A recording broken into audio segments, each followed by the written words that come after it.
ఇలా కైలాసమైన శ్రీశైల క్షేత్రంలో మహాశివరాత్రి బ్రహ్మోత్సవాలు వైభవంగా జరుగుతున్నాయి. మహాశివరాత్రి బ్రహ్మోత్సవాల్లో భాగంగా మూడో రోజు ఆదివారం భ్రమరాంబ సమేత మల్లికార్జునుడు హంసవాహనంపై భక్తులకు దర్శనమిచ్చాడు.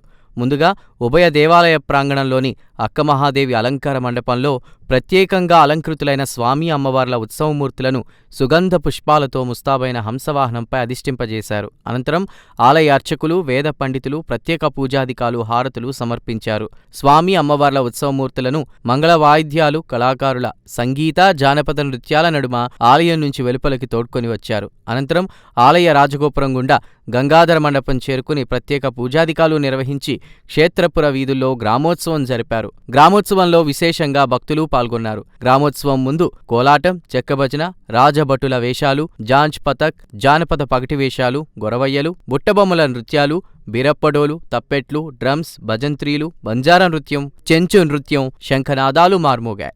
ఈ వాహన సేవ పూజా కార్యక్రమంలో దేవస్థానం చైర్మన్ రెడ్డివారి చక్రపాణి రెడ్డి, ఈవో పెద్దిరాజు దంపతులు పాల్గొన్నారు. ఇక అంతకుముందు శ్రీశైల భ్రమరాంబ మల్లికార్జున స్వామి అమ్మవార్లకు దుర్గమ్మ దేవస్థానం తరపున పట్టు వస్త్రాలు సమర్పించారు. బ్రహ్మోత్సవాల్లో భాగంగా మూడవ రోజు విజయవాడ దేవస్థానం తరపున దుర్గమ్మ ఆలయ EO KS Ramarao, chairman Rambabu దంపతులు శ్రీ భ్రమరాంబ సమేత మల్లికార్జున స్వామి వారికి పట్టు వస్త్రాలు సమర్పించారు. ఆలయ రాజగోపురం వద్దకు చేరుకున్న దుర్గమ్మ దేవస్థానం అర్చకులకు ఈవో రామారావు, చైర్మన్ రాంబాబుకు శ్రీశైలం ఆలయ ఈవో పెద్దిరాజు, అర్చకులు ఘనంగా స్వాగతం పలికారు. అనంతరం శ్రీ స్వామి అమ్మవార్ల పట్టు వస్త్రాలకు శ్రీశైల దేవస్థానం ప్రధాన అర్చకులు ప్రత్యేక పూజలు నిర్వహించి హారతులిచ్చారు. మంగళ వాయిద్యాల నడుమ ఆలయ ప్రదక్షిణలు నిర్వహించి శ్రీ భ్రమరాంబ మల్లికార్జున స్వామి అమ్మవారికి శాస్త్రోక్తంగా పట్టు వస్త్రాలు సమర్పించారు.